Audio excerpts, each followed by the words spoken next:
Alright, now welcome to my first deck profile of 2017.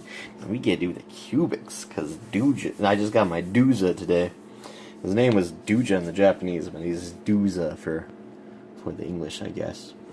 So anyways, these videos for 2017 I'm going to do a little bit differently. I'm going to do the kind of the budget deck profile like I usually do. And then I'm going to go, I'm going to have three parts. The budget, or rather my deck profile. I'm going to go through some combos. And then I'm going to have a third part that will be on the YGO Pro that kind of shows you how I would run this deck competitively. Alright, so without further ado, here's my first deck profile. So we gotta run the 3 seeds, of course. Absolutely have to. And then 3 of the Crimson Nova, the Dark Cubic Lord. Another absolutely have to card. And then 3 Duza, the Meteor Cubic Vessel. I'm so happy that he finally came out, so now this deck can actually run competitively. Those are the ones you absolutely have to have in this deck. Now, I run 2 Endora, 2 Buster Gundle, 2 Blade Garudia, and then 3 Mystic Tomatoes. The Cubics I run, I pretty much run just because they're the ones I got whenever I was pulling the movie packs, but I mean, as you'll see in my competitive make, I don't run very differently. They're actually pretty good. Okay, so we run 3 Fusion Conscriptions, 3 Polarizations, 2 Cubic Karmas, 2 Magical Mallets, 2 Monster Reincarnations, an Extra Net,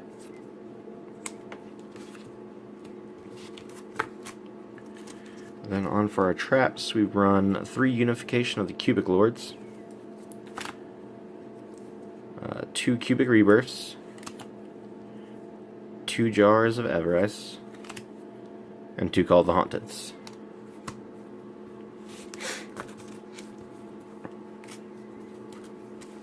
Alright, now for our extra deck, we are running 3 of the Big Bad.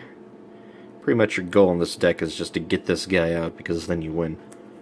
I'm also running a Starving Venom Fusion Dragon. And then I run Crumblogos, Utopia, Utopia Ray C, number 98 Antitopian, the Dark Rebellion Dragon, Kergorgon, Castell, Gaga Cowboy, and then Dora the fucking Explorer. As you can tell, the XYZs are really just defensive plays. Just trying to defend out the other cards if you're having trouble.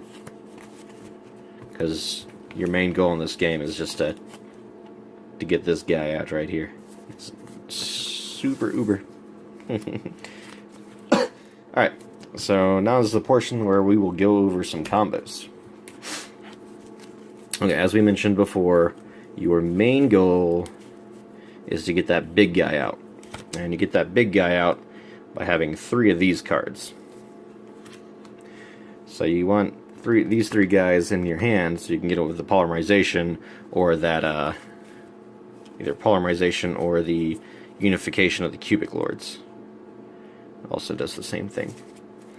There's also a whole bunch of cards in here, spell and trap wise, that you can activate, and they allow you to put a cubic monster in your hand. So of course you'll go for these guys, and that's where Duza comes into play. Whenever you summon Duza to the field, he allows you to send any cubic card from your deck to the graveyard. And that's any cubic card. So I mean, you can use it to get monsters there and pull them out with the special summons, but you're mainly going to go for those spells and traps that allow you to banish and then put the big guy in your hand. Now the other big thing in here is the VJam Cubic Seeds. Like, the reason you had to have 3 in here is because this is really the only guy you can just that you can just normal summon.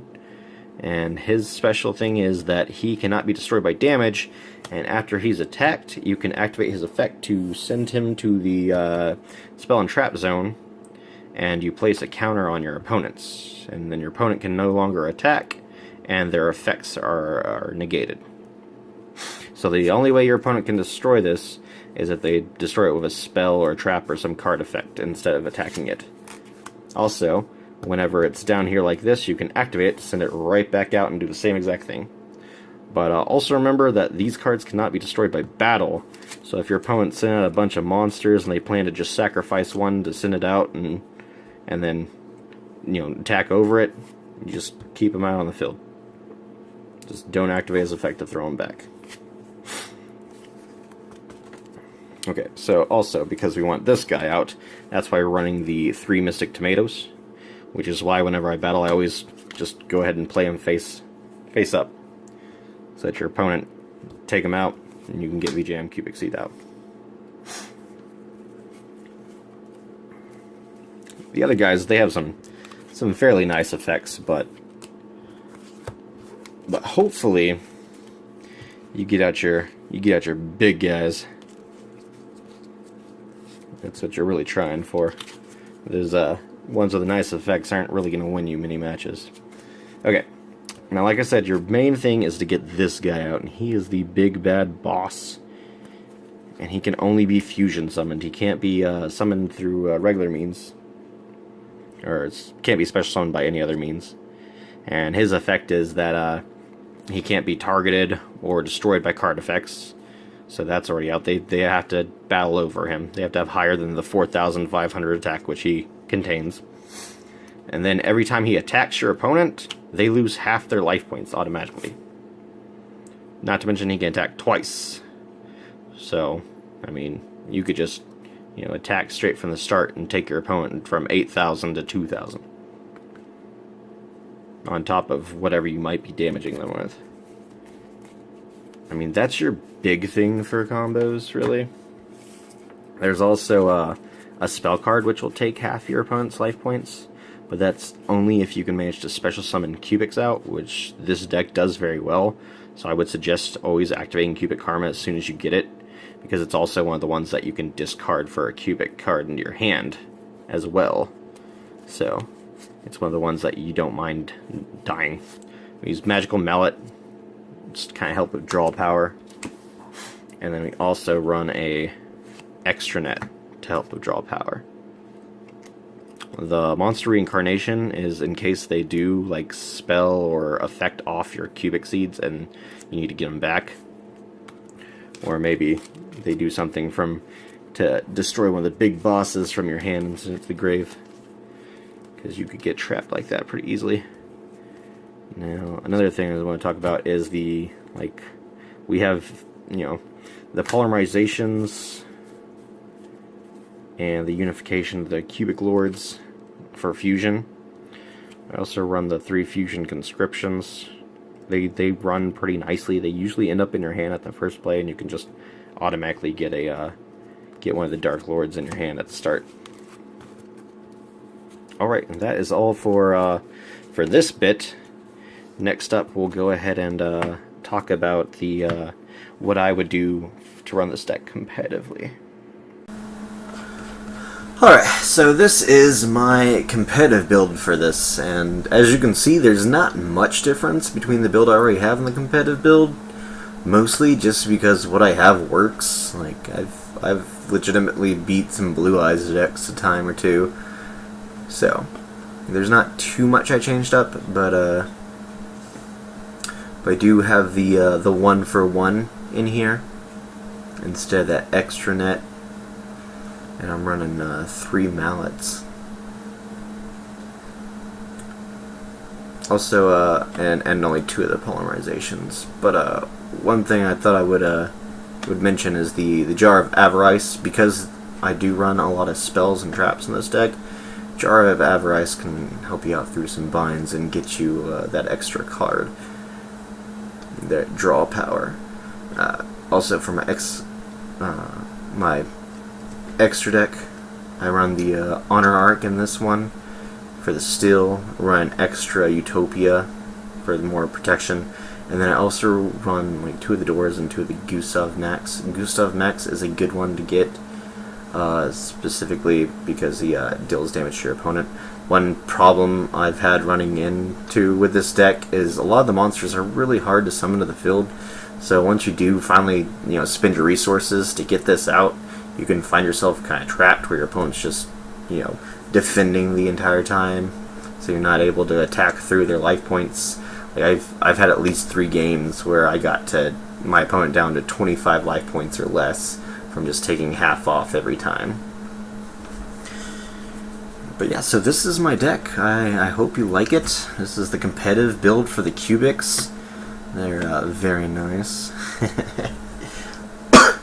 But yes, 1 for 1 also very good because it'll help you special summon this guy out into the defense position. The only other ways you have to special summon him out are with Mystic Tomato, which requires you to throw him in attack position first so your opponent can get over it. So 1 for 1, very good card to have for this build, especially as a competitive deck. And like I said, I hope you enjoy this. I hope you like my new setup that I'm doing the deck profiles for this year. And if you don't like it, feel free to let me know. If you do like it, be sure to like and subscribe. And I hope you enjoy this, and I will have many more, especially in this coming month. In February, we've got 2 boxes coming out that I'm going to do openings of. And as soon as I get the second of those box openings, I should be doing quite a few more deck profiles with, I think, Crystron and the Kin Critters, probably, and what else? Predator Plants, of course. I have a few more deck profiles coming out here pretty soon. Hey, everybody, take care.